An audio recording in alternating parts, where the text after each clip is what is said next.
Hello everyone, welcome to पवन वाग academy. This side Ankita. और आज के क्लास में हम लोग देखने वाले हैं गाइस आपका chapter number 4 thermodynamics standard 12th Maharashtra state board का वन शॉट वीडियो। तो अभी तक अगर जैसे कि as you all know guys कि हम लोग चैप्टर 1, चैप्टर 2 और चैप्टर 3 का वन शॉट वीडियो कंप्लीट कर चुके हैं and after that we are moving into the next chapter of 12th standard which is thermodynamics. चलिए तो डिस्कस करते हैं अपने आज के इस वन शॉट वीडियो थर्मोडायनेमिक्स को। चलिए तो देखते हैं। जैसे कि आप सभी को पता है कि सबसे पहले तो दिमाग में क्वेश्चन आता है कि थर्मोडायनेमिक्स क्या है।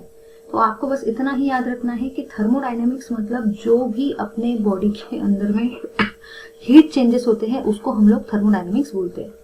जैसे कि थर्मोडायनेमिक्स वर्ड में ही दो टाइप की टर्म्स आते हैं। जैसे आप सबको पता है कि थर्मोडायनेमिक्स, तो थर्मोडायनेमिक्स में टोटल दो टाइप के वर्ड्स आते हैं। पहला रहता है थर्मो और सेकंड रहता है डायनेमिक्स। याद रखना है कि थर्मो जो होता है, थर्मो का मतलब हीट होता है और डायनामिक का मतलब चेंजेस होते हैं। तो जो भी हीट चेंजेस हो रहे हैं या जो भी एनर्जी चेंजेस हो रहे हैं उसी को हम लोग थर्मोडायनेमिक्स बोलते हैं। ठीक है, चलिए आगे देखते हैं। अब बेसिकली वही वाली चीज यहाँ पे दे रखी है कि जो भी एनर्जी चेंजेस हो रहे हैं या जो भी हीट चेंजेस हो रहे हैं, अलग अलग प्रोसेस जैसे कि फिजिकल, केमिकल प्रोसेस, उसको थर्मोडायनेमिक्स बोलते हैं।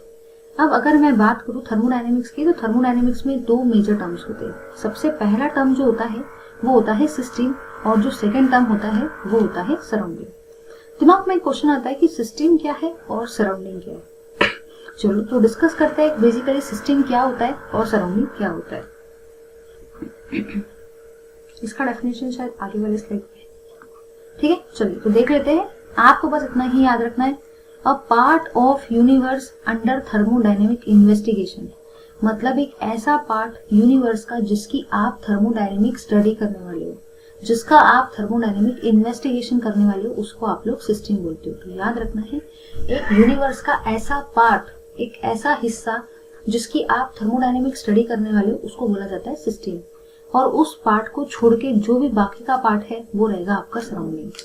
सपोज अगर मैं बात करती हूँ किसी सिलेंडर की, या आप बात कर रहे हो, सपोज मैं बात कर रही हूँ किसी बाउल की, सपोज इस बाउल की मैं बात कर रही हूँ, तो ये जो बाउल है जिसकी मैं स्टडी करने वाली हूँ वो मेरा सिस्टम हुआ, और इस बाउल के आजू बाजू वाला जितना भी पोर्शन है वो मेरा सराउंडिंग हुआ।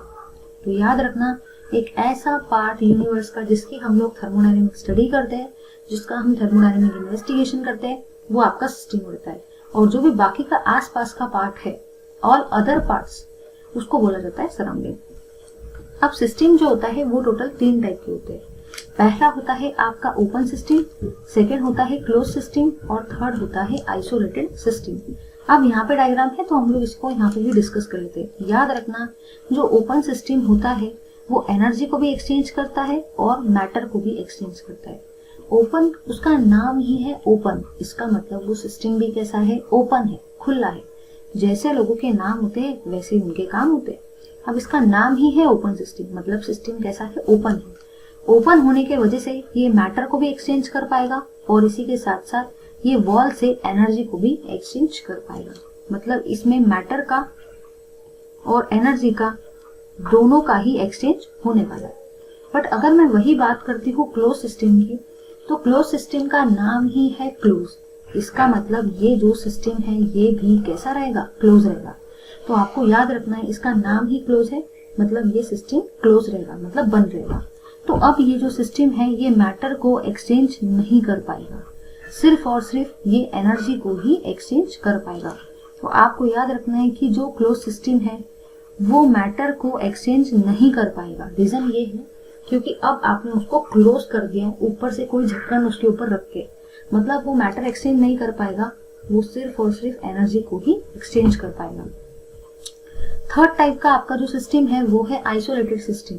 आइसोलेटेड सिस्टम का सबसे बेस्ट एग्जांपल है थर्मस फ्लास्क। उसमें आप सपोज चाय अगर डालते हो, सपोज आप थर्मस फ्लास्क में हॉट वाटर डालते हो, तो वो जो हॉट वाटर है वो लगभग 16 to 20 आवर्स तक के हॉट ही रहता है। उसका रीजन ये है क्योंकि वो जो सिस्टम होता है वो आइसोलेटेड सिस्टम होता है। ना तो वो मैटर को एक्सचेंज कर सकता है क्योंकि वो क्लोज तो है ही, और ना तो वो एनर्जी को एक्सचेंज कर सकता है क्योंकि वो क्लोज होने के साथ साथ इंसुलेटेड भी तो होता है ना। तो ओपन सिस्टम मैटर और एनर्जी दोनों को एक्सचेंज करता है, क्लोज सिस्टम मैटर को नहीं कर सकता, सिर्फ एनर्जी को ही कर सकता है, और आइसोलेटेड सिस्टम दोनों को भी एक्सचेंज नहीं कर सकता। तो ओपन सिस्टम, क्लोज सिस्टम और आइसोलेटेड सिस्टम को अभी हम लोगों ने डिस्कस किया।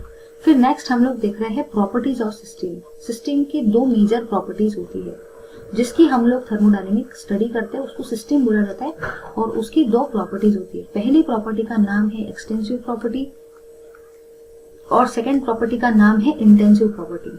अब जरा इधर देखना, इसका नाम ही है इंटेंसिव। इंटेंसिव नाम में ही आपको दिख रहा है IN, और इंडिपेंडेंट जो नाम होता है उसमें भी आपको दिखता है IN। मतलब आपने यहाँ पे ये देखा कि जो इंटेंसिव प्रॉपर्टी होती है वो हमेशा इंडिपेंडेंट होती है मास को।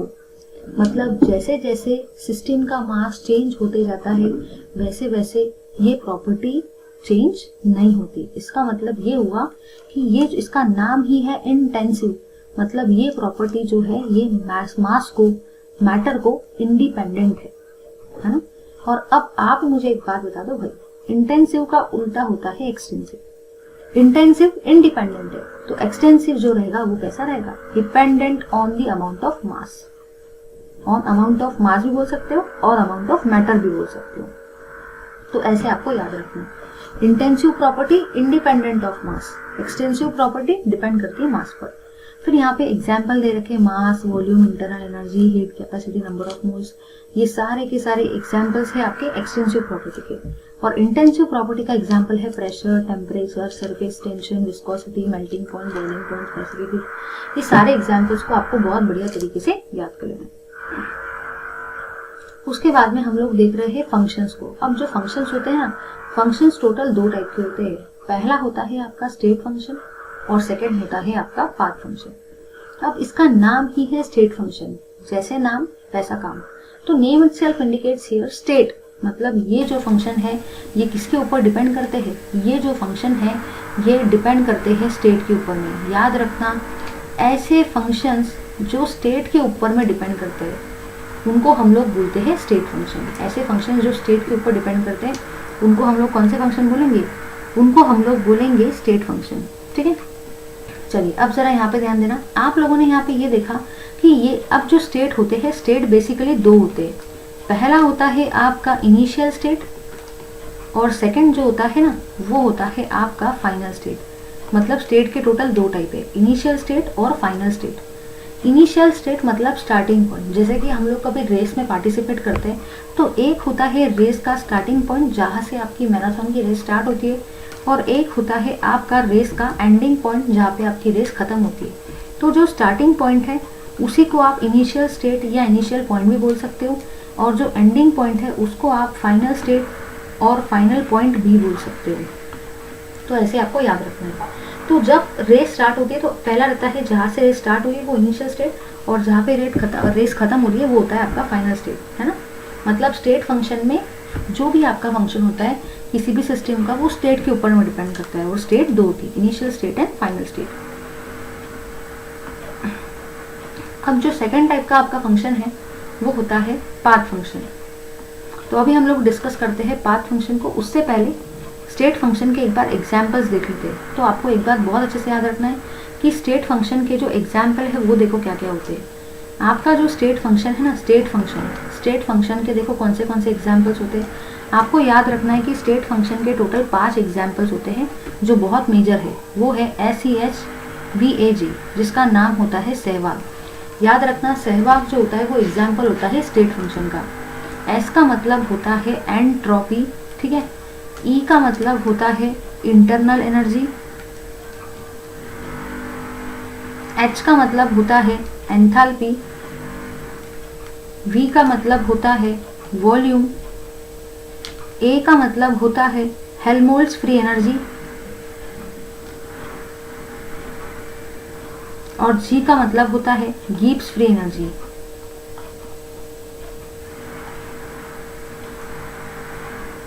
तो ये आपको ये बात बहुत बढ़िया तरीके से याद रखना है कि जो सहवाग होता है वो सबसे बढ़िया एग्जाम्पल है आपके स्टेट फंक्शन का, मतलब ही SEHVAG, ठीक है।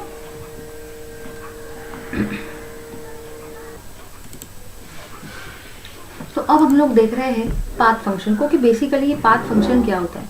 तो चलिए डिस्कस करते हैं। सबसे पहले हम लोग पाथ फंक्शन को कि पाथ फंक्शन का एक्चुअल मतलब क्या होता है उसको भी देख लेते हैं। ठीक है, चलिए देखते हैं पाथ फंक्शन। अब इसका नाम ही है पाथ फंक्शन। जैसे कि आप सभी को पता है कि प्रॉपर्टीज दो टाइप की होती है, इंटेंसिव प्रॉपर्टी और एक्सटेंसिव प्रॉपर्टी। वैसे फंक्शंस भी दो टाइप के होते हैं, स्टेट फंक्शन और पाथ फंक्शन। स्टेट फंक्शन मतलब ऐसे फंक्शन जो स्टेट के ऊपर डिपेंड करते हैं, और पाथ फंक्शन मतलब ऐसे फंक्शंस जो पाथ के ऊपर में डिपेंड करते हैं। पाथ का मतलब ही होता है रोड, मतलब ही रास्ता। सपोज मैंने दो स्टेट लिए, ये है ए और ये है आपका बी।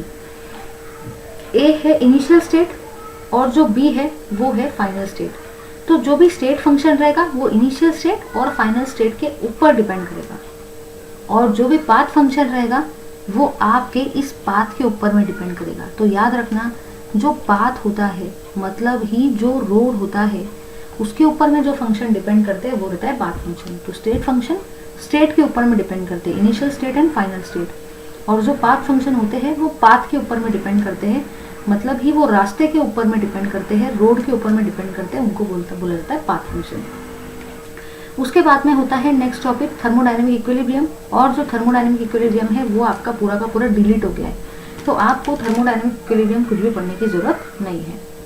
ठीक है, वन मोर थिंग कि पाथ फंक्शन के एग्जाम्पल होते हैं वर्क एंड हीट। तो एक बार हम लोग रिवाइज कर लेते हैं पूरा का पूरा। सबसे पहले हम लोगों ने देखे फंक्शंस, और फंक्शंस में मैंने आपको बताया कि फंक्शंस में टोटल दो टाइप के फंक्शन होते हैं। पहला रहता है आपका स्टेट फंक्शन और सेकंड रहता है आपका पाथ फंक्शन। फिर आपको ये भी याद रखना है कि स्टेट फंक्शन जो होते हैं वो स्टेट के ऊपर में डिपेंड करते हैं सिस्टम के, और पाथ फंक्शन जो होते हैं वो पाथ के ऊपर में डिपेंड करते हैं, मतलब ही रोड के ऊपर में डिपेंड करते हैं। स्टेट फंक्शन के एग्जाम्पल है सहवाग, मतलब ही ये सारे टर्म्स, ये इसके एग्जाम्पल्स है। और पाथ फंक्शन के सिर्फ और सिर्फ दो ही एग्जाम्पल है, वर्क एंड हीट। एग्जाम्पल्स आपको बहुत अच्छे से याद रखना है फॉर एमसीक्यू। याद रखना वर्क और हीट दोनों ही पाथ फंक्शन के एग्जाम्पल है।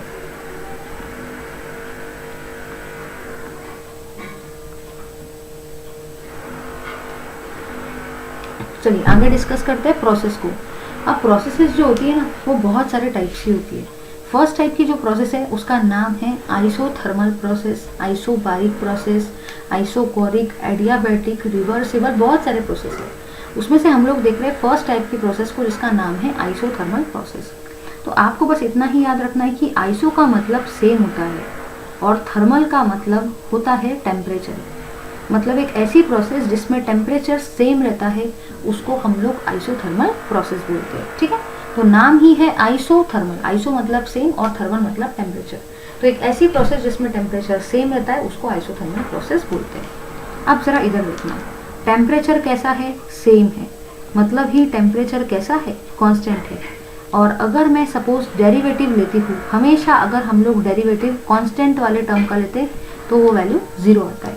ठीक है, तो इतना याद रखो कि आइसोथर्मल प्रोसेस में टेम्परेचर सेम है, टेम्परेचर कांस्टेंट है, तो डेरिवेटिव ऑफ कांस्टेंट मतलब डेरिवेटिव ऑफ टेम्परेचर 0 हो जाएगा। इसी के साथ साथ इंटरनल एनर्जी जो होती है वो भी टेम्परेचर के ऊपर डिपेंड करती है। तो अगर डेरिवेटिव ऑफ टेम्परेचर है 0 तो डेरिवेटिव ऑफ इंटरनल एनर्जी भी क्या रहेगा, 0। याद रखना U मतलब इंटरनल एनर्जी होता है। इस चीज को अच्छे से दिमाग में बढ़िया तरीके से फिट कर लेना। ठीक है, फिर नेक्स्ट टाइप की प्रोसेस जो है उसका नाम है आइसोबारिक प्रोसेस। आइसो का मतलब होता है सेम, और बार जो होता है ना, बार ये प्रेशर का यूनिट होता है, मतलब एक ऐसी प्रोसेस जिसमें प्रेशर सेम होता है उसको हम लोग आइसोबारिक प्रोसेस बोलते हैं। अब प्रेशर जो है वो सेम है, मतलब ही प्रेशर कैसा है, मतलब ही प्रेशर कांस्टेंट है, और डेरिवेटिव ऑफ कांस्टेंट हमेशा क्या होता है, 0, इसलिए डेल्टा पी का वैल्यू यहाँ पे भी क्या है, 0। उसके बाद में हम लोग देख रहे हैं थर्ड टाइप की प्रोसेस जिसका नाम है आइसोकोरिक प्रोसेस। आइसो जो होता है, आइसो का मतलब होता है सेम और कोर का मतलब होता है वॉल्यूम। तो एक ऐसी प्रोसेस जिसमें आपका वॉल्यूम सेम रहता है उसको हम लोग आइसोकोरिक प्रोसेस बोलते हैं। तो आइसोथर्मल में टेम्परेचर कांस्टेंट, इसलिए derivative of temperature 0, derivative of internal energy भी 0। ये एमसीक्यू के लिए अच्छे से याद रखना है। आइसोबारिक प्रोसेस में प्रेशर कांस्टेंट होता है, इसलिए डेरिवेटिव ऑफ प्रेशर इज 0। और आइसोकोरिक प्रोसेस में आपका वॉल्यूम कांस्टेंट होता है, मतलब ही वॉल्यूम सेम होता है, तो डेरिवेटिव ऑफ वॉल्यूम भी क्या हो जाएगा, 0। फोर्थ टाइप की जो आपकी प्रोसेस है उसका नाम है एडियाबैटिक प्रोसेस। एक ऐसी प्रोसेस जिसमें हीट चेंजेस बिल्कुल भी नहीं होते, उसको हम लोग एडियाबैटिक प्रोसेस बोलते हैं। और एडियाबैटिक प्रोसेस के लिए जो एक्सप्रेशन होता है वो होता है Q = 0। याद रखना, एक ऐसी प्रोसेस जिसमें हीट चेंजेस नहीं होते, no exchange between of heat between system and surrounding, उसको बोला जाता है एडियाबैटिक प्रोसेस। और याद रखना ये Q का मतलब ही हीट होता है, इसलिए Q का वैल्यू 0 होता है। उसके बाद में नेक्स्ट प्रोसेस है रिवर्सिबल प्रोसेस। अब इसका नाम ही है रिवर्सिबल, मतलब ये जो प्रोसेस है इसको आप रिवर्स कर सकते हो, इसलिए उसका नाम ही है रिवर्सिबल प्रोसेस। इस प्रोसेस के लिए एक कंडीशन है, कंडीशन ये है कि जो भी आपका एक्सटर्नल प्रेशर रहता है वो हमेशा इनफाइनाइट सिमली मतलब छोटे से छोटे अमाउंट में ज़्यादा होना चाहिए than the pressure of piston. ये पहली कंडीशन है। अगर ये कंडीशन सेटिस्फाई होती है तभी जाके प्रोसेस रिवर्सिबल रहेंगी। तो रिवर्सिबल प्रोसेस मतलब एक ऐसी प्रोसेस जिसको आप रिवर्स कर सकते हो, उसको बोला जाता है रिवर्सिबल प्रोसेस। और रिवर्सिबल प्रोसेस के लिए एक ही कंडीशन है, और वो कंडीशन ये है कि एक्सटर्नल प्रेशर जो है वो इनफाइनाइटसिमली ग्रेटर रहना चाहिए than the pressure of piston. ये कंडीशन आपको याद रखना है। उसके बाद में जितने भी आपके रिवर्सिबल प्रोसेस होते हैं, मतलब जिनको आप रिवर्स कर सकते हो, जिसमें आपका ड्राइविंग फोर्स इनफाइनाइटसिमली मतलब स्मॉलर अमाउंट में ग्रेटर होता है than the pressure of piston, उसके कुछ फीचर्स होते हैं। तो अभी हम लोग देख रहे हैं फीचर्स ऑफ रिवर्सिबल प्रोसेस कि रिवर्सिबल प्रोसेस के क्या फीचर्स है। पहला फीचर ये है कि driving force and opposing force differ by infinitesimal amount, मतलब जो भी आपका ड्राइविंग फोर्स है और जो भी आपका अपोजिंग फोर्स है, ये दोनों एकदम स्लाइटली एक दूसरे से डिफर करने चाहिए, बहुत ज़्यादा डिफरेंस नहीं होना चाहिए दोनों के वैल्यू में। सपोज अगर ड्राइविंग फोर्स का वैल्यू है लेट अस से 2, तो अपोजिंग फोर्स का वैल्यू होना चाहिए 1.5, तो ज़्यादा डिफरेंस नहीं होना चाहिए। Process can be reverse by infinitesimally changes in condition. अब अगर ड्राइविंग फोर्स और अपोजिंग फोर्स का डिफरेंस ही स्मॉल अमाउंट का है, इनफाइनाइटसिमल अमाउंट का है, मतलब अगर आपने इनफाइनाइटसिमली चेंज कर दिया, स्मॉलर चेंजेस भी की, तो भी आप उसको प्रोसेस को रिवर्स कर सकते हो, क्योंकि ड्राइविंग फोर्स और अपोजिंग फोर्स का डिफरेंस बहुत कम है। तो अगर थोड़ा सा भी चेंजेस कर दिए कोई भी कंडीशन में तो वो प्रोसेस भी रिवर्स हो जाएगी। रिवर्सिबल प्रोसेस प्रोसीड्स इनफाइनाइटसिमली स्लोली, बहुत स्लोली होता है। आप इसको बहुत फास्टली नहीं करवा सकते, क्योंकि अगर किसी प्रोसेस को रिवर्स करवाते हैं ना तो बहुत स्लो प्रोसेस होती है, वो फास्ट नहीं होती। और लास्ट पॉइंट जो है इसका वो ये है, at the end of every step the system attains mechanical equilibrium. हमेशा जब भी आप किसी भी टाइप का चेंज करवाने जाएंगे तो हमेशा कुछ समय के लिए वहाँ पे मैकेनिकल इक्विलिब्रियम स्टैब्लिश हो जाएगा, ठीक है। उसके बाद में है nature of heat and work. जैसे कि आप लोगों ने बहुत बार फिजिक्स में एक फॉर्मूला पढ़ा होगा कि वर्क का फॉर्मूला होता है फोर्स इनटू डिस्प्लेसमेंट। आप सभी को एक बात बहुत बढ़िया तरीके से पता है कि वर्क का फॉर्मूला होता है फोर्स इनटू डिस्प्लेसमेंट। जितना आप फोर्स अप्लाई कर रहे हो किसी बॉडी के ऊपर में और उस बॉडी का जितने डिस्टेंस से डिस्प्लेसमेंट हो रहा है वो होता है आपके वर्क के इक्वल, ठीक है। उसके बाद में जब आप इस चीज़ को सॉल्व करते हो तो यहाँ पे निकल करके एक चीज़ आती है work equals to pressure into volume, जो अभी अपन सॉल्व करने वाले हैं। देखना यहाँ पे एक एग्जांपल दे रखा है डिकम्पोजिशन ऑफ H2O2, जो बता रहा है कि वर्क कैसे क्या होता है।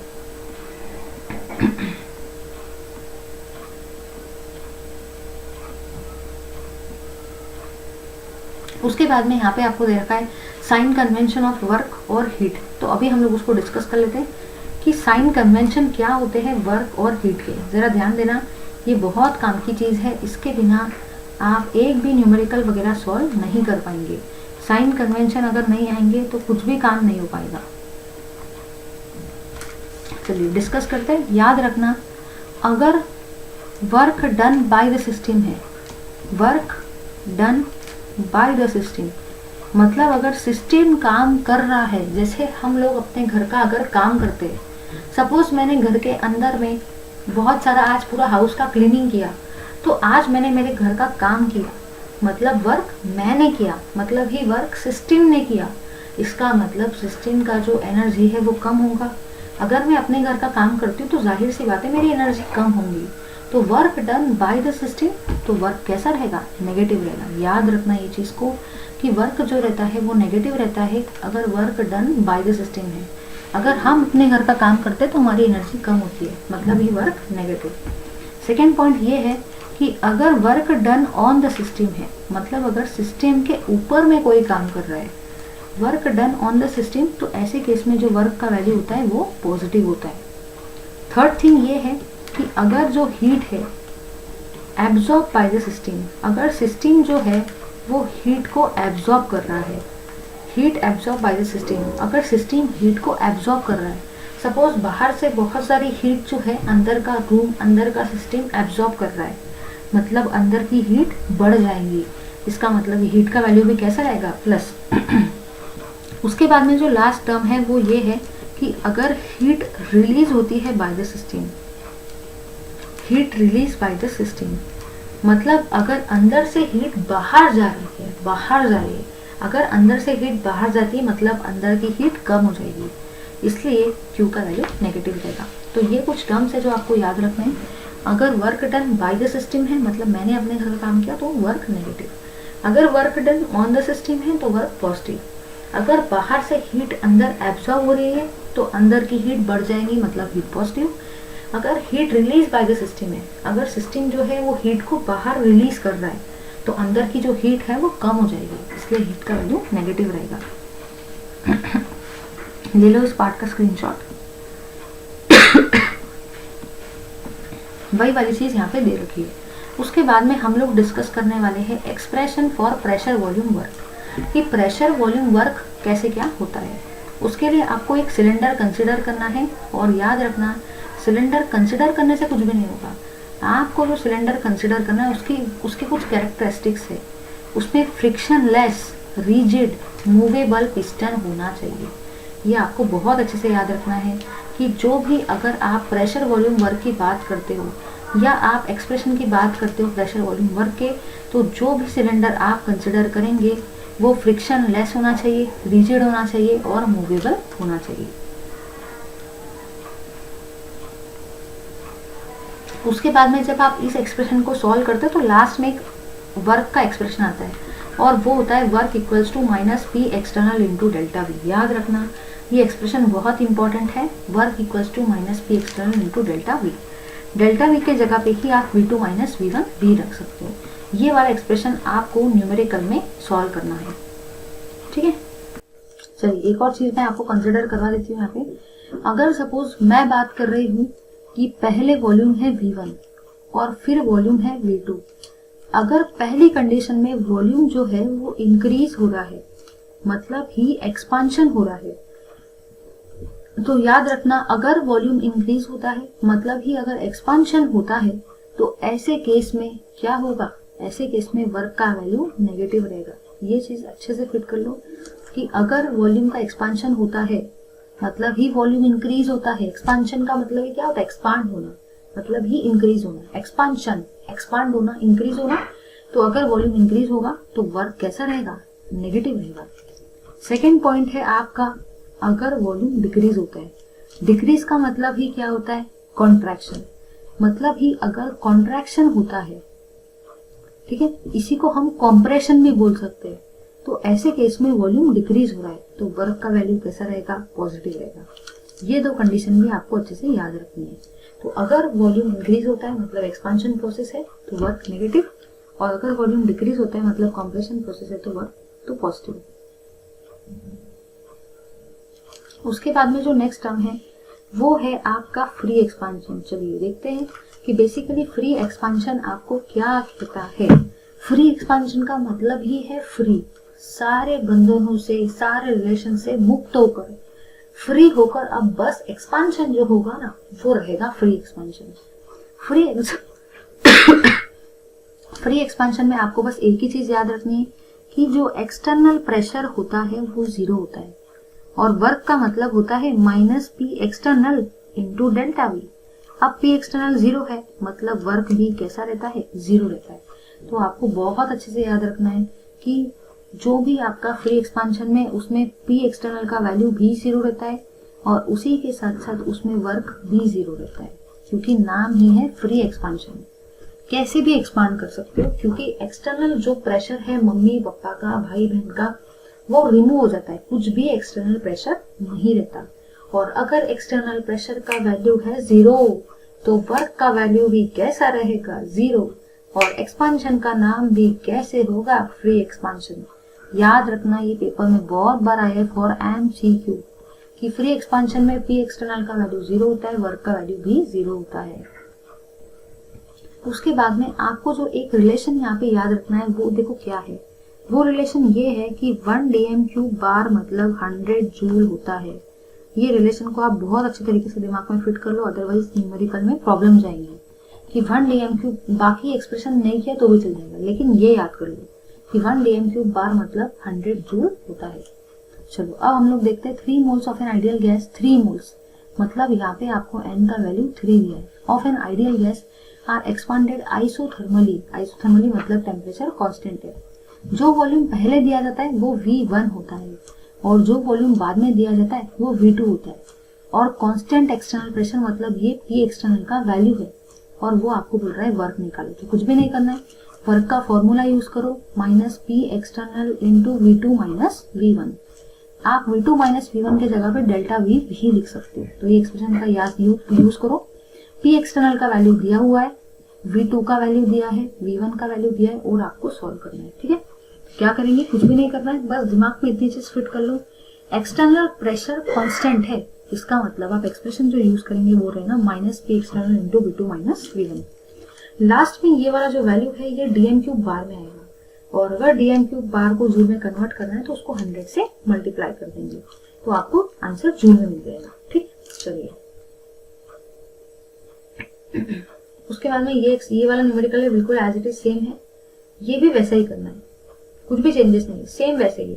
चलिए अब हम लोग देखते हैं कंसेप्ट ऑफ मैक्सिमम वर्क को, कि मैक्सिमम वर्क का वैल्यू क्या होता है। मैक्सिमम वर्क मतलब कोई भी सिस्टम कितना मैक्सिमम वर्क परफॉर्म कर सकती है, कितना वर्क कोई भी सिस्टम परफॉर्म कर सकती है, उसको बोला जाता है मैक्सिमम। मतलब उसका मैक्सिमम लेवल जो वो परफॉर्म कर सकता है उसको बोला जाता है मैक्सिमम वर्क। उसमें भी आप सिलेंडर को कंसिडर करेंगे। और चलिए देखते हैं उसके एक्सप्रेशन को कि उसका एक्सप्रेशन क्या कहता है। डेरिवेशंस मैंने आपको पूरा सिखाया था कि कैसे कैसे सॉल्व करना है। लास्ट में 2 एक्सप्रेशन आते हैं जो आपको बहुत अच्छे से याद रखना है वर्क के।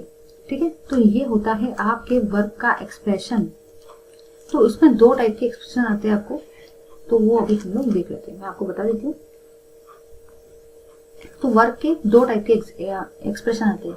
तो मैंने आपको बताया मैक्सिमम वर्क के बारे में, है ना। और मैक्सिमम वर्क में मैंने आपको बताया कि 2 टाइप के एक्सप्रेशन आते हैं वर्क के। पहला होता है -2.303 nRT log की बेस 10 P1/P2। अगर प्रेशर क्वेश्चन में दिया है तो आप P1/P2 वाले एक्सप्रेशन का यूज करेंगे, बट अगर क्वेश्चन में वॉल्यूम दिया है तो आप वॉल्यूम वाले टर्म का यूज करेंगे, nRT log की बेस 10 V2/V1। याद रखना, अगर क्वेश्चन के अंदर में प्रेशर इज गिवन, अगर प्रेशर गिवन है तो आप वही एक्सप्रेशन को यूज करना जिसमें प्रेशर है। और अगर क्वेश्चन के अंदर में वॉल्यूम गिवन है, वॉल्यूम इज गिवन, तो आप वही वाले वर्क के एक्सप्रेशन को यूज करना जिसमें वॉल्यूम आता है।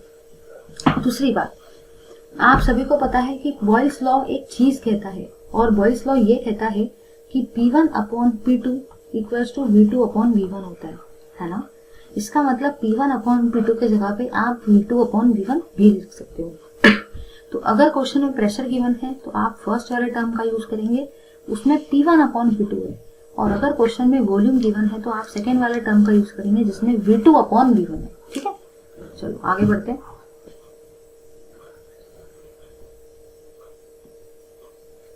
तो अब देखो यहाँ पे अगर आप ध्यान से देखते हो तो 2 मोल्स मतलब n का वैल्यू 2 है of an ideal gas are expanded isothermally and reversibly from volume इतना तो इतना। जो भी वॉल्यूम पहले दिया जाता है वो V1 होता है, जो भी वॉल्यूम बाद में दिया जाता है वो V2 होता है। ये टेम्परेचर है और ये R का वैल्यू है। वो आपको वर्क का फॉर्मूला पूछ रहा है।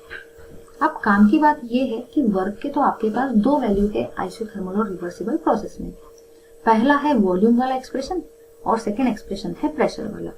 लेकिन यहाँ पे आपको क्वेश्चन में उसने वॉल्यूम दिया है तो आप लोग वॉल्यूम वाला एक्सप्रेशन ही यूज करेंगे। इसलिए यहाँ पे वर्क का जो एक्सप्रेशन यूज किया है वो वॉल्यूम वाला एक्सप्रेशन यूज किया है।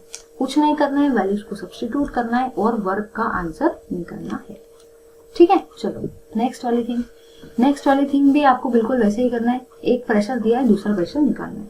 ये वाला क्वेश्चन इंपॉर्टेंट नहीं है, लेकिन ये क्वेश्चन बहुत ज्यादा इंपॉर्टेंट है। ये क्वेश्चन उतना इंपॉर्टेंट नहीं है, ये वाला, ये इतना इंपॉर्टेंट नहीं है, नहीं पूछा जाता है ये इंपॉर्टेंट है, लेकिन फर्स्ट वाला। उसके बाद में जो ये क्वेश्चन है, ये भी मुझे काफी ज्यादा पसंद है, बहुत ही बढ़िया क्वेश्चन है, वेरी वेरी इंपॉर्टेंट। आप जरा इधर देखना। इस क्वेश्चन को देखने से पहले I would like to tell you one thing regarding this problem. Remember one thing everyone, कि अगर आपको बोला जाता है कांस्टेंट प्रेशर, याद रखना, एक सेकेंड,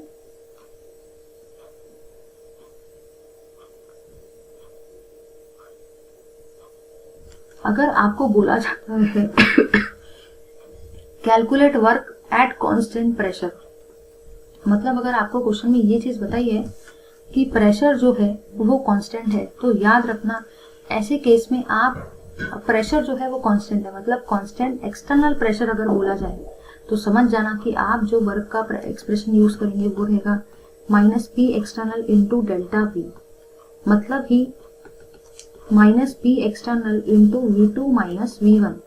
ये तो हुआ पहला कंडीशन। सेकेंड कंडीशन ये है, अगर आपको क्वेश्चन में बोला जाता है आइसोथर्मल एंड रिवर्सिबल प्रोसेस, अगर क्वेश्चन में आपको बोला गया है आइसोथर्मल एंड रिवर्सिबल प्रोसेस, तो ऐसे केस में हमारे पास वर्क के दो फॉर्मूले।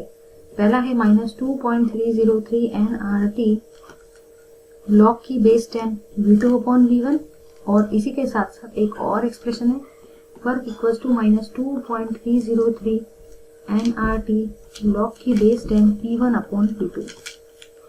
ठीक है, तो ऐसे ये दोनों चीजों को याद रखो। अगर क्वेश्चन में कांस्टेंट एक्सटर्नल प्रेशर बोला है तो आप ये यूज करेंगे, और आइसोथर्मल एंड रिवर्सिबल प्रोसेस बोला है तो आप ये यूज करेंगे। स्क्रीनशॉट ले लो। अब अगर आप यहाँ पे ध्यान से देखते हो तो आप लोगों ने यहाँ पे ये ऑब्जर्व किया कि यहाँ पे 300 मिलीमोल, मतलब एन का वैल्यू, तो आप उसको मिलीमोल से मोल में कन्वर्ट कर लो, मिलीमोल से आप उसको मोल में कन्वर्ट कर लो। कैसे करेंगे? 10 की पावर -3 से मल्टीप्लाई करके। ऑक्युपाइज इतना डीएम क्यूब मतलब ही क्या होता है, याद रखना, डीएम क्यूब मतलब ही लीटर होता है, मतलब ही वॉल्यूम होता है, और टेम्परेचर दिया है। Calculate the work done when the gas is expanded when its volume has been increased by, कितने से वॉल्यूम इंक्रीज होगा। अभी आपका वो काम नहीं है, मेन काम है against a constant external pressure. जो फर्स्ट कंडीशन है उसमें आपको बोल रखा है against a constant external pressure, और अगर कभी भी कांस्टेंट एक्सटर्नल प्रेशर बोला जाता है तो ऐसे केस में आप कौन सा फॉर्मूला यूज करेंगे? -P एक्सटर्नल इंटू PV, क्योंकि कांस्टेंट एक्सटर्नल प्रेशर है। सेकेंड जो केस है वो है isothermal and reversible process. Isothermally and reversibly आ जाए तो अपने पास वर्क के दो फॉर्मूले, और इसी के साथ साथ क्वेश्चन में वॉल्यूम गिवन है तो आप वर्क का वॉल्यूम वाला एक्सप्रेशन यूज करेंगे। थर्ड केस में आपको बोल रखा है वैक्यूम। याद रखना, वैक्यूम मतलब ही फ्री एक्सपांशन होता है। इसका मतलब फ्री एक्सपांशन में एक्सटर्नल प्रेशर का वैल्यू 0 होता है, इसलिए वर्क का वैल्यू भी क्या होता है? 0 होता है।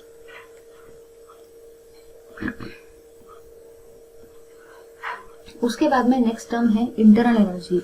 कोई भी सब्सटेंस के अंदर में कुछ डेफिनेट अमाउंट में एनर्जी होती है, और उस एनर्जी को हम लोग इंटरनल एनर्जी बोलते हैं। याद रखना, हर एक सब्सटेंस के अंदर में कुछ डेफिनेट अमाउंट में एनर्जी होती है, उसको हम लोग फ्री एनर्जी इंटरनल एनर्जी बोलते हैं।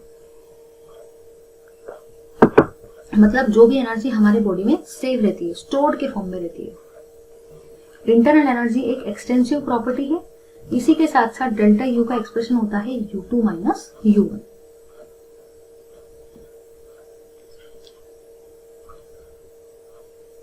उसके बाद में हम लोग देख रहे हैं फर्स्ट लॉ ऑफ थर्मोडायनेमिक्स को। फर्स्ट लॉ ऑफ थर्मोडायनेमिक्स के कुछ स्टेटमेंट्स है।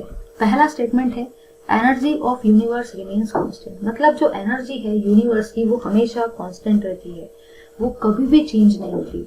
यूनिवर्स की एनर्जी एक फॉर्म से दूसरे फॉर्म में कन्वर्ट जरूर होती रहेगी, बट वो हमेशा कांस्टेंट रहती है। इसी के साथ साथ total internal energy of the isolated system भी कांस्टेंट रहती है। और थर्ड पॉइंट ये कहता है energy can neither be created nor be destroyed, but it can be converted from one form to another form. तो आप इन तीन स्टेटमेंट में से कोई भी दो स्टेटमेंट अच्छे से याद कर लो। मेरे हिसाब से आपने फर्स्ट और थर्ड वाला स्टेटमेंट याद कर लेना चाहिए, क्योंकि वो इजी है। जनरली 2 स्टेटमेंट पेपर में लिखना पड़ता है, तो याद रखना टोटल एनर्जी सिस्टम की कांस्टेंट रहती है, एनर्जी ऑफ यूनिवर्स कांस्टेंट रहती है, और ना तो हम एनर्जी को क्रिएट कर सकते हैं ना तो हम एनर्जी को डिस्ट्रॉय कर सकते हैं, बट हम एनर्जी को एक फॉर्म से दूसरे फॉर्म में कन्वर्ट कर सकते हैं।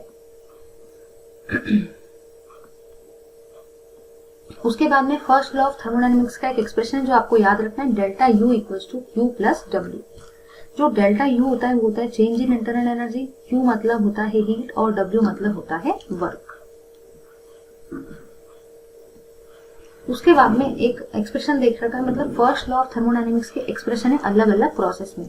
तो जो पहला प्रोसेस है वो है आपका आइसोथर्मल प्रोसेस। आइसोथर्मल प्रोसेस में आप सभी को पता है कि टेम्परेचर कांस्टेंट रहता है। अगर टेम्परेचर कांस्टेंट है तो डेल्टा टी का वैल्यू 0 रहेगा, क्योंकि डेरिवेटिव ऑफ कांस्टेंट 0 रहता है।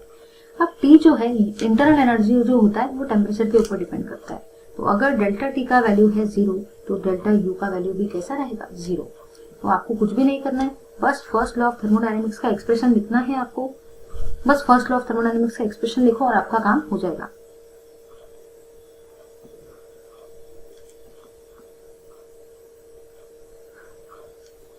अब डेल्टा यू का वैल्यू 0 है तो क्यू प्लस डब्ल्यू, मतलब ये लास्ट में क्या डिराइव हुआ, Q equals to minus W. तो ये एक्सप्रेशन डिराइव होता है आइसोथर्मल प्रोसेस के लिए, जब टेम्परेचर कांस्टेंट रहता है, डेल्टा टी 0 रहता है, डेल्टा यू 0 रहता है। तो फर्स्ट लॉ ऑफ थर्मोडायनेमिक्स के एक्सप्रेशन में आपको पुटअप करके देखना है और एक वैल्यू निकल करके आता है। फिर नेक्स्ट है एडियाबैटिक प्रोसेस।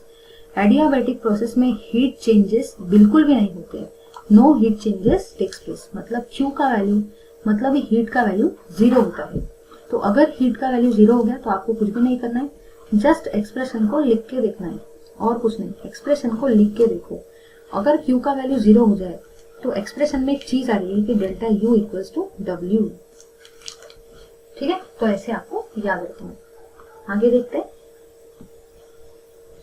नेक्स्ट है आपका आइसोकोरिक प्रोसेस। आइसो का मतलब होता है सेम और कोरिक का मतलब होता है वॉल्यूम, जैसे कि अभी हमने थोड़ी देर पहले देखा था।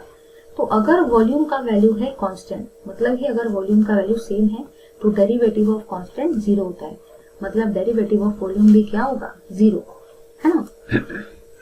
फिर आपने कुछ भी नहीं करना है, ये वाला एक्सप्रेशन लिखना है। अब यहाँ पे डेरिवेटिव ऑफ वॉल्यूम 0 है, अगर ये 0 होगा तो जब 0 से किसी नंबर को मल्टीप्लाई करेंगे तो ये भी 0 हो जाएगा, मतलब डेल्टा यू का वैल्यू क्या आया, क्यूवी प्लस 0। मतलब ही हम लोग ये भी कह सकते हैं कि डेल्टा यू का वैल्यू क्यूवी के इक्वल आया, मतलब ही heat changes at constant volume. ये आता है डेल्टा यू, मतलब ही चेंज इन इंटरनल एनर्जी का वैल्यू। उसके बाद में है आइसोबारिक प्रोसेस। आइसो का मतलब होता है सेम और बार का मतलब होता है प्रेशर का यूनिट, मतलब आपका जो प्रेशर होता है वो कैसा होता है, सेम। अगर प्रेशर का वैल्यू है सेम मतलब ही कांस्टेंट, तो डेरिवेटिव ऑफ प्रेशर भी क्या होगा, 0। तो करना कुछ भी नहीं है, बस डेरिवेटिव ऑफ प्रेशर को आपको 0 मान के चलने का है और एक्सप्रेशन को सॉल्व करना है। ठीक है, तो ऐसे केस में आपको एक वैल्यू मिलता है जो कि ये वाला एक्सप्रेशन है। आपको यहाँ पे ये भी याद रखना है कि यहाँ पे प्रेशर का P है, यहाँ पे QV आया था क्योंकि आइसोकोरिक में वॉल्यूम कांस्टेंट है, और यहाँ पे QP आया क्योंकि आइसोबारिक में प्रेशर कांस्टेंट होता है। उसके बाद में नेक्स्ट थिंग है आपकी एंथैल्पी।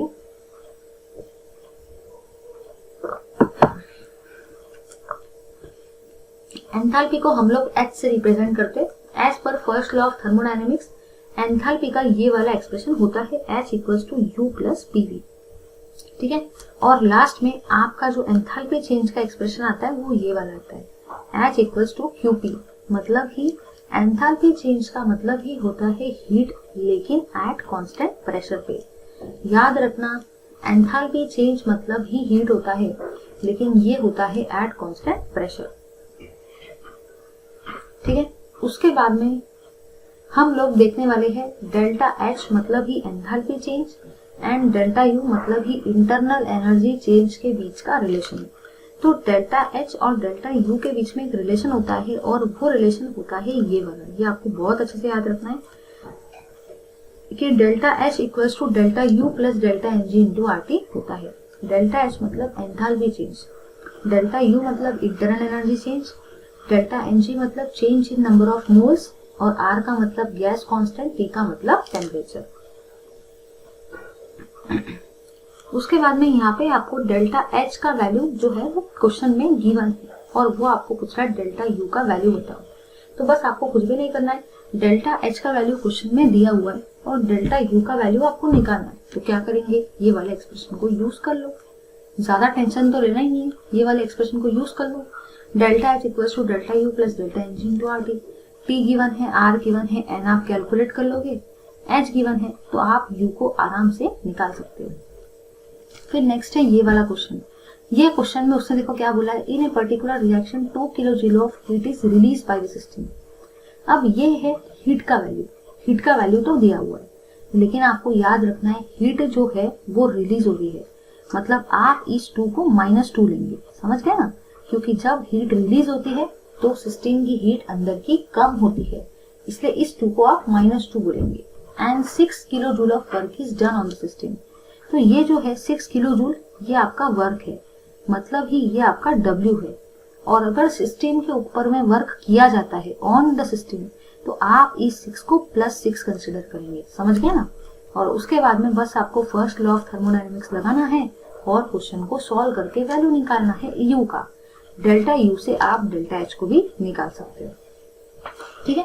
तो क्या करने का है, सबसे पहले हीट रिलीज हो रही है मतलब माइनस, और अगर work done on the system है तो प्लस। बस फर्स्ट लॉ ऑफ थर्मोडायनेमिक्स के एक्सप्रेशन में पुट अप करके आंसर निकाल लो। चलिए अब नेक्स्ट देखो, नेक्स्ट जो क्वेश्चन है वो क्वेश्चन आपका क्या कहता है। यहाँ पे आपको बोल रखा है calculate the work done in oxidation of 4 moles of SO2। यहाँ पे आपको उससे नंबर ऑफ मोल्स मतलब ही N का वैल्यू दे रखा है 4 मोल्स, ठीक है। ये तो हुआ पहला पॉइंट। सेकेंड पॉइंट जो आपको यहाँ पे याद रखना है वो देखो क्या है। यहाँ पे उसने आपको एक रिएक्शन दिया है, और रिएक्शन देके वो वर्क का वैल्यू पूछ रहा है। तो आपको याद रखना है कि अगर कोई भी कभी भी अगर आपको वर्क का एक्सप्रेशन पूछा है, एक बार जरा इधर देख लेना, एकदम ध्यान से देखना, सारी की सारी चीजें क्लियर हो जाएगी। अगर उसने आपको पूछा है कांस्टेंट प्रेशर पर, अगर एक्सटर्नल प्रेशर कांस्टेंट है तो ऐसे केस में वर्क का फॉर्मूला आप यूज करेंगे -P external into V2 - V1 और -P external into delta V। Second case अगर वो आपको बोलता है आइसोथर्मल एंड रिवर्सिबल प्रोसेस, अगर उसने क्वेश्चन में आपको आइसोथर्मल एंड रिवर्सिबल प्रोसेस दिया है तो ऐसे केस में वर्क के 2 एक्सप्रेशन है, -2.303 nRT log की बेस 10 V2/V1 अगर वॉल्यूम गिवन है तो, या तो फिर work equals to -2.303 nRT log की बेस 10 P1/P2। तीसरी कंडीशन ये है कि अगर क्वेश्चन में आपको कोई भी रिएक्शन दे रखी है तो ऐसे केस में आप वर्क का वैल्यू जो यूज करेंगे वो रहेगा -ΔNg इंटू RT। तो अगर क्वेश्चन में आपको रिएक्शन दिए तो आप वर्क का वैल्यू क्या यूज करेंगे, -P external into ΔNg into RT। अब अगर आप ये वाले क्वेश्चन को देखते हो तो वर्क तो आपको यहाँ पे भी निकालना है, लेकिन सबसे पहला दिमाग में क्वेश्चन आता है कि मैं ये फॉर्मूले को यूज करूँ, इसको यूज करूँ या इसको यूज करूँ। तो याद रखना कि क्वेश्चन के अंदर में आपको रिएक्शन दिया हुआ है, और अगर रिएक्शन दिया जाता है तो आप थर्ड वाले फॉर्मूले को यूज करेंगे और आंसर निकालेंगे, ठीक है। इसलिए यहाँ पे ये वाला फॉर्मूला यूज किया है -ΔNg इंटू RT।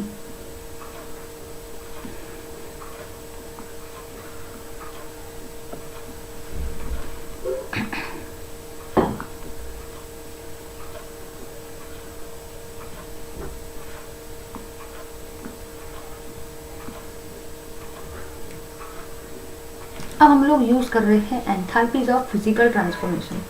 जब एक फेज से कोई दूसरे फेज में सब्सटेंस चेंज होता है, जैसे कि मैंने आइस को लिया तो आइस को हीट करने पर वो थोड़ी देर के बाद वाटर में कन्वर्ट हो जाएगा। जब मैंने वाटर को हीट किया तो थोड़ी देर के बाद वो जो वाटर है वो वाटर वेपर में कन्वर्ट हो जाएगा।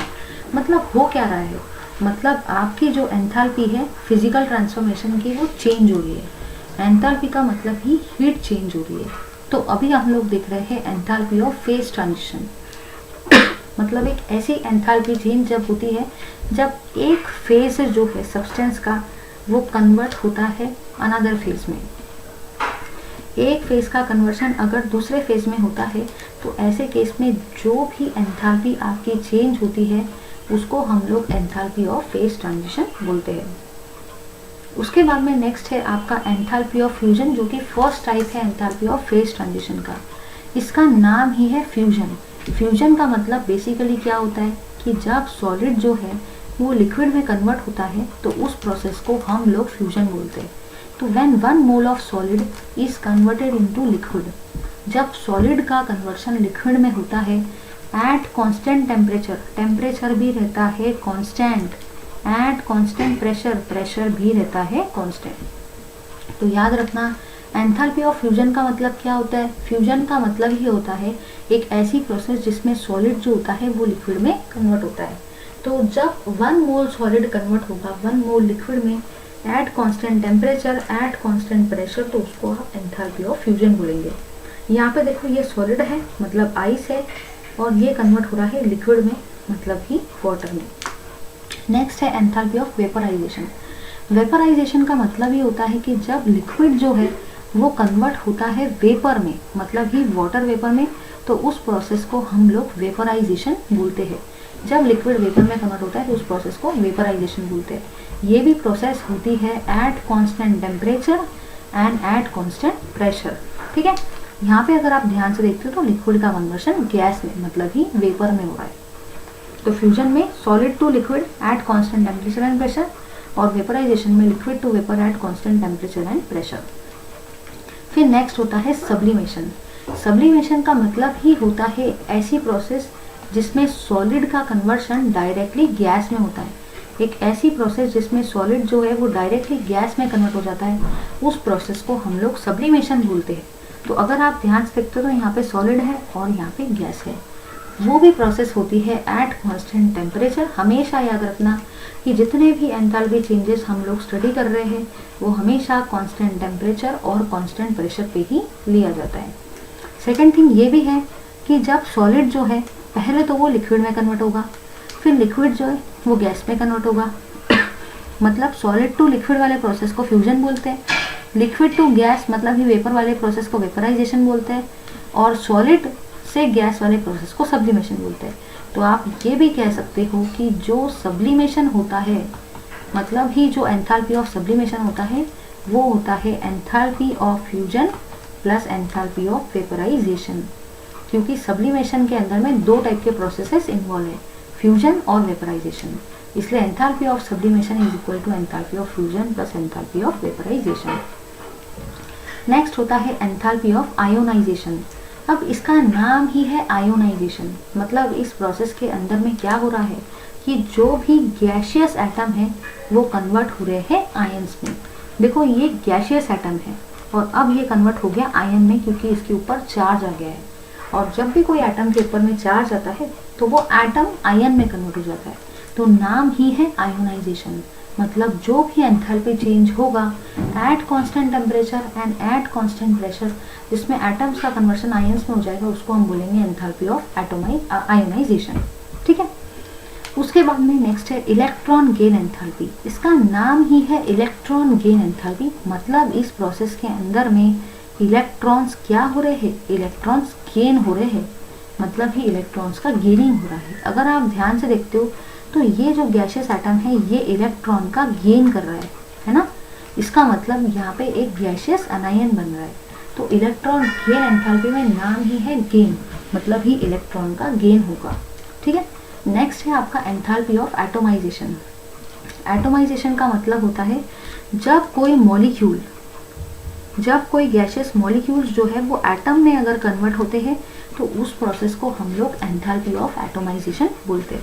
क्योंकि इनिशियली ये मॉलिक्यूल था, देखो ना क्लोरीन गैस का मॉलिक्यूल है और अब ये कन्वर्ट हो गया एटम में। तो अगर एटम में कन्वर्ट होता है तो एटोमाइजेशन, आयन में कन्वर्ट होता है तो आयोनाइजेशन, इलेक्ट्रॉन का गेन होता है तो इलेक्ट्रॉन गेन एंथैल्पी।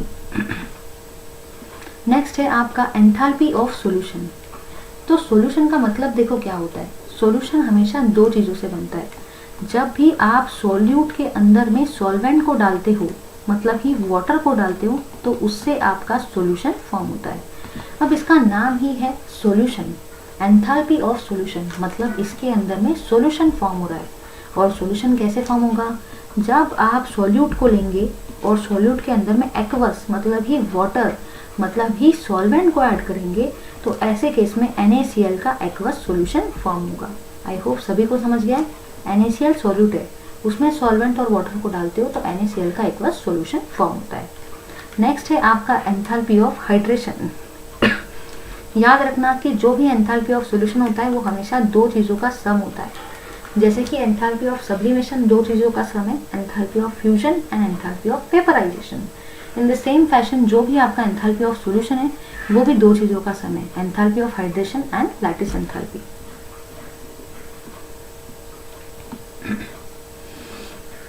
उसके बाद में आता है थर्मोकेमिस्ट्री। तो थर्मोकेमिस्ट्री का पार्ट देखो क्या कहता है, थर्मोकेमिस्ट्री का पार्ट कहता है एंथैल्पी ऑफ केमिकल रिएक्शन। अगर आप ध्यान से देखते हो तो यहाँ पे आपको जो भी चीज़ एरो के लेफ्ट हैंड साइड में दिख रही है उसको हम लोग रिएक्टेंट बोलते हैं, और जो भी चीज़ एरो के राइट हैंड साइड में दिखती है उसको हम लोग प्रोडक्ट बोलते हैं। तो जब भी आपको ऐसी कोई रिएक्शन आ जाती है तो हमेशा याद रखना आप एंथैल्पी चेंज कैसे निकालते हो। डेल्टा एच आर का मतलब ही होता है एंथैल्पी चेंज ऑफ रिएक्शन, कि रिएक्शन में जो भी एंथैल्पी चेंज होती है उसका एक फॉर्मूला होता है, summation of enthalpy of product minus summation of enthalpy of reactant. याद रखना कोई भी रिएक्शन में जो भी सब्सटेंसेज या स्पेसीज एरो के लेफ्ट में आती है उसको रिएक्टेंट बोलेंगे, जो भी स्पेसीज एरो के राइट में आती है उसको प्रोडक्ट बोलेंगे। और डेल्टा एच ऑफ रिएक्शन मतलब ही एंथैल्पी चेंज ऑफ रिएक्शन कैसे निकलता है, summation of enthalpy of product minus summation of enthalpy of reactant.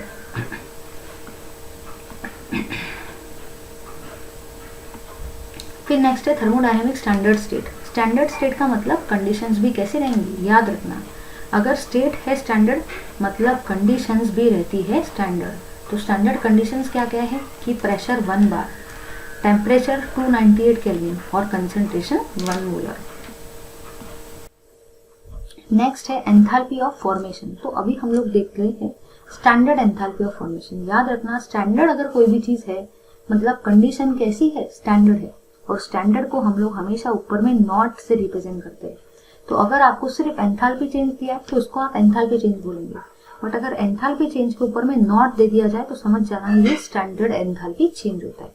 अब यहाँ पे इसका डेफिनेशन का नाम ही है स्टैंडर्ड एंथैल्पी ऑफ फॉर्मेशन, मतलब ही इस चीज के अंदर में कुछ ना कुछ चीज जो है वो फॉर्म होंगी, कुछ ना कुछ कंपाउंड जो है 1 मोल कंपाउंड जो है 1 मोल प्योर कंपाउंड वो फॉर्म होता है स्टैंडर्ड स्टेट में, इसलिए उसका नाम भी क्या है, स्टैंडर्ड एंथैल्पी ऑफ फॉर्मेशन। तो याद रखना यहाँ पे अगर आप ध्यान से देखते तो 1 मोल कंपाउंड जो है वो फॉर्म हो रहा है प्योर फॉर्म में, इसलिए उसका नाम है स्टैंडर्ड एंथैल्पी ऑफ फॉर्मेशन, क्योंकि कंडीशंस भी कैसी है, स्टैंडर्ड है।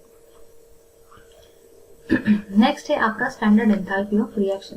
स्टैंडर्ड एंथैल्पी ऑफ रिएक्शन में आपको बस दिमाग में एक ही चीज फिट कर लेना है कि जो भी स्टैंडर्ड एंथैल्पी ऑफ फॉर्मेशन होता है डाई एटॉमिक चीजों का, मतलब H2 का, Cl2 का और कार्बन का, इसी के साथ साथ delta H of formation of oxygen gas का, वो हमेशा 0 होता है। याद रखना क्योंकि ये वाले वैल्यूज कभी भी क्वेश्चन में नहीं गिवन होते, कभी भी नहीं दिए जाते, और बहुत लोगों को लगता है कि क्वेश्चन में प्रिंटिंग मिस्टेक है। तो याद रखना ऐसा कुछ नहीं रहता है, लेकिन ये वाले वैल्यूज जो होते हैं एग्जामिनर आप लोगों से एक्सपेक्ट करता है, इसलिए वो ये वैल्यू क्वेश्चन में कभी भी नहीं देता। तो अगर H2 आ गया है ना, या Cl2 आ गया, या कार्बन आ गया, या O2 आ गया, इनका वैल्यू हमेशा 0 होता है, या आपको कंसिडर करके चलना, रट्टा मार लेना है। अब ये जो क्वेश्चन है इसमें कुछ भी नहीं करना है, आपको पूरा का पूरा डेटा गिवन है, सिर्फ आपको निकालना है स्टैंडर्ड एंथैल्पी ऑफ रिएक्शन, मतलब ही आपको डेल्टा एच निकालना है, रिएक्शन है मतलब R, और स्टैंडर्ड है मतलब ऊपर में नॉट, तो आपको ये चीज निकालना है। तो बस एक फॉर्मूला यूज करना है, summation of enthalpy of product minus summation of enthalpy of reactant. जो भी चीज एरो के राइट में आ रही है वो प्रोडक्ट, जो भी चीज एरो के लेफ्ट में आ रही है वो रिएक्टेंट, इनको माइनस करके वैल्यू निकाल लेना है। उसके बाद में है स्टैंडर्ड एंथैल्पी ऑफ कंबशन। अगर आप ध्यान देते हो तो कंबशन का मतलब ही होता है रिएक्शन विद ऑक्सीजन। याद रखना कंबशन मतलब एक ऐसी प्रोसेस जिसमें आप रिएक्शन करवाते हो ऑक्सीजन के साथ में, उसको कंबशन बोला जाता है।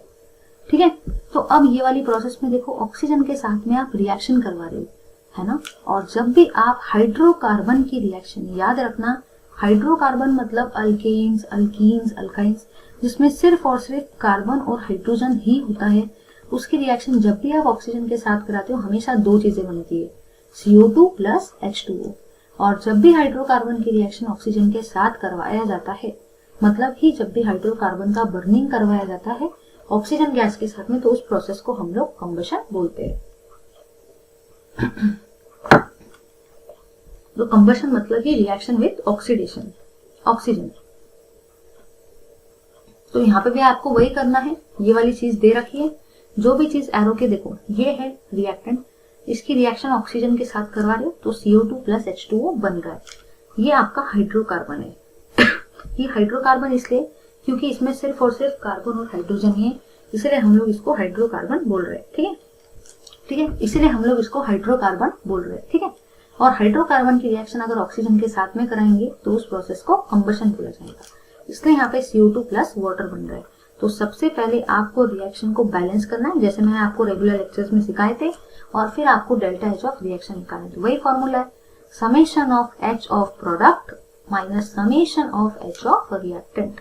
ठीक है, उसके बाद में नेक्स्ट है बॉन्ड एंथैल्पी, मतलब ही एंथैल्पी जो होती है जब आप 1 मोल बॉन्ड को ब्रेक करते हो, है ना, तो उससे जो भी एनर्जी रिलीज होती है उसको बोला जाता है एंथैल्पी, बॉन्ड एंथैल्पी। याद रखना, जो भी एनर्जी आपको लगती है, जो भी एनर्जी आपको लगती है किसी एक मोल बॉन्ड को ब्रेक करने के लिए, उसको बोला जाता है बॉन्ड एंथैल्पी, क्योंकि नाम ही है बॉन्ड एंथैल्पी।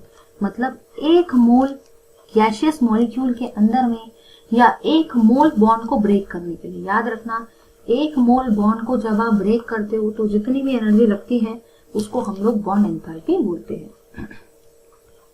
और बॉन्ड एंथैल्पी का वैल्यू होता है summation of reactant minus product.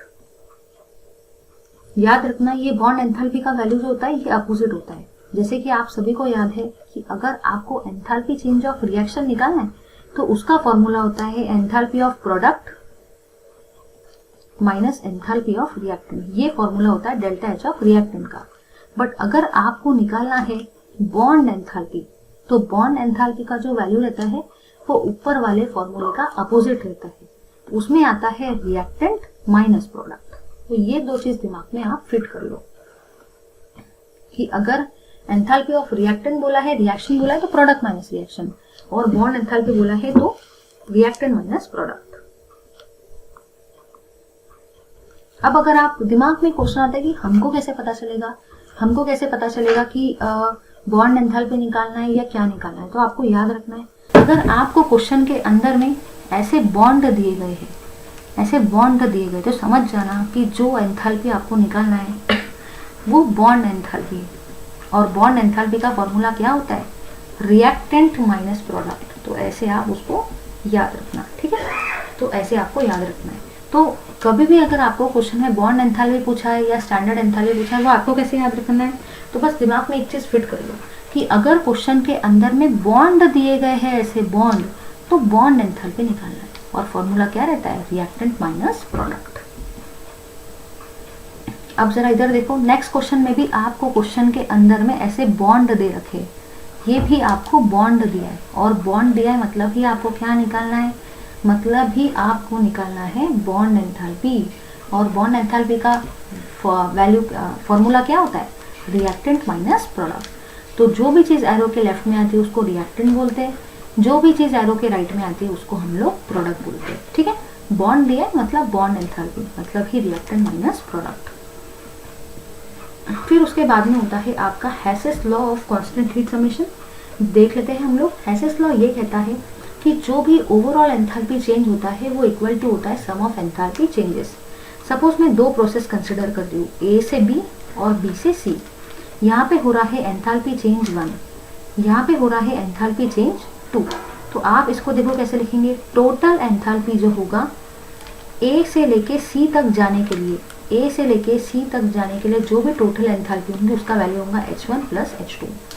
तो Hess's law of constant heat summation, Hess's क्योंकि हेसेस नाम के साइंटिस्ट ने बताया इसलिए हेसेस लॉ। कांस्टेंट मतलब ये जो वैल्यू होता है ये इसके इक्वल होता है हीट समेशन। समेशन मतलब जब आप हीट का सम करते हो। तो जब आप वैल्यूज के हीट का जो भी वैल्यू है प्रोसेस के अंदर में उसका सम करते हो तो उसका वैल्यू जो होता है वो कांस्टेंट आता है, वो इक्वल आता है टोटल हीट चेंजेस के लिए। तो H1 A से B तक जाने के लिए, H2 B से C तक जाने के लिए और A से C तक जाने के लिए जो वैल्यू रहेगा वो इक्वल रहेगा H1 प्लस H2 के। ठीक है, ये न्यूमेरिकल्स उतने इंपॉर्टेंट नहीं है, ये न्यूमेरिकल्स नहीं पढ़ा तो भी चल जाएगा। उसके बाद में होती है स्पॉन्टेनियस प्रोसेस। याद रखना कि स्पॉन्टेनियस प्रोसेस का ही दूसरा नाम होता है इरिवर्सिबल प्रोसेस। एक ऐसी प्रोसेस जिसको आप कभी भी रिवर्स नहीं कर सकते उसको हम लोग इरिवर्सिबल प्रोसेस बोलते हैं। जिसको रिवर्स कर सकते वो रिवर्सिबल, जिसको रिवर्स नहीं कर सकते वो इरिवर्सिबल, और वही प्रोसेस का मतलब स्पॉन्टेनियस प्रोसेस होता है। कुछ की पॉइंट्स है स्पॉन्टेनियस प्रोसेस के जो आपको अच्छे से पढ़ना क्या है। उसके बाद में नेक्स्ट है एंट्रोपी। एंट्रोपी का मतलब ही होता है जो भी सिस्टम का रैंडमनेस होता है या जो भी सिस्टम का डिसऑर्डरनेस होता है उसको हम लोग एंट्रोपी बोलते हैं।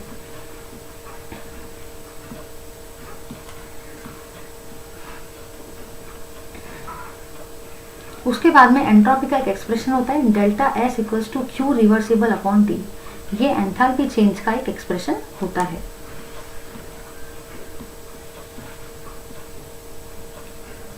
सेकेंड लॉ ऑफ थर्मोडायनेमिक्स आपका डिलीट हो गया है, ये वाला पोर्शन डिलीट है,